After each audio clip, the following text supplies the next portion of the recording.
Hello students, आज हम पढ़ेंगे आगाज़ हिंदी पाठ्य पुस्तक में से पाठ 1 कविता विमल इंदु की विशाल किरणें। यह कविता जयशंकर प्रसाद द्वारा लिखी गई है। इस कविता में कवि ने ईश्वर की महिमा का गुणगान किया है। तो चलिए पंक्ति दर पंक्ति इसका भावार्थ जानते हैं। विमल इंदु की विशाल किरणें प्रकाश तेरा बता रही हैं। विमल का अर्थ है स्वच्छ, निर्मल और इंदु का अर्थ है चंद्रमा। कवि कहता है कि स्वच्छ चंद्रमा की किरणें चांदनी के रूप में हमें ईश्वर का प्रकाश पहुंचा रही हैं। अनादि तेरी अनंत माया जगत को लीला दिखा रही हैं।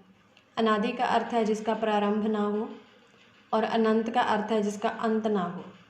कवि कहता है कि ईश्वर की माया का ना तो कोई आरंभ है ना अंत है, अर्थात ईश्वर की कृपा हर पल होती है।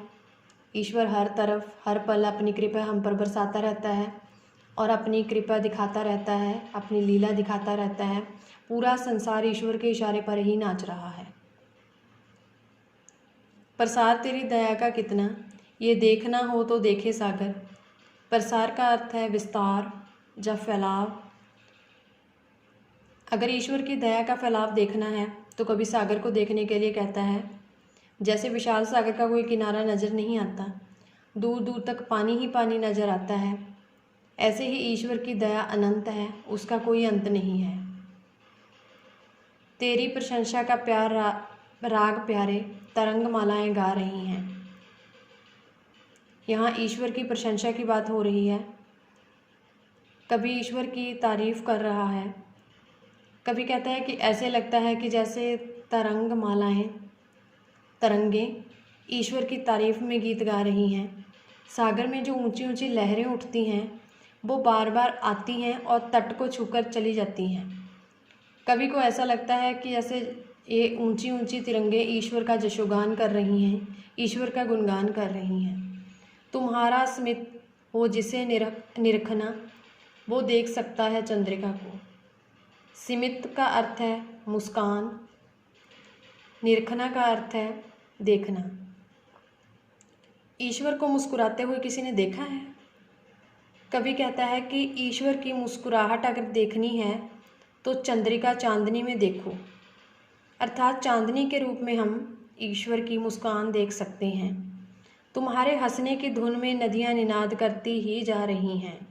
निनाद का अर्थ है आवाज़।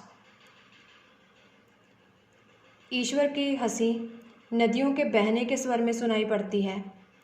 जब नदियों का पानी बहता है, कलकल कलकल की आवाज़ आती है, तब ये कलकल कलकल की जो ध्वनि है, यह सुनकर कवि को ऐसा लगता है कि जैसे ईश्वर हंस रहा हो।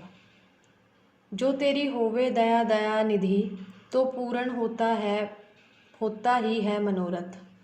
मनोरथ का अर्थ है इच्छाएं। कवि ने ईश्वर को दयानिधि कहा है क्योंकि ईश्वर बहुत दयालु है, हम पर दया करता है और हम सब अपनी इच्छाओं की पूर्ति के लिए ईश्वर से ही प्रार्थना करते हैं। ये सभी ये कहते पुकार करके यही तो आशा दिला रही है। कवि कहता है कि मुसीबत आने पर हम ईश्वर को ही पुकारते हैं, ईश्वर से ही आशा रखते हैं कि वो सब कुछ ठीक करेंगे, बुरे समय से हमें निकालेंगे, हर समय हमारी रक्षा करेंगे।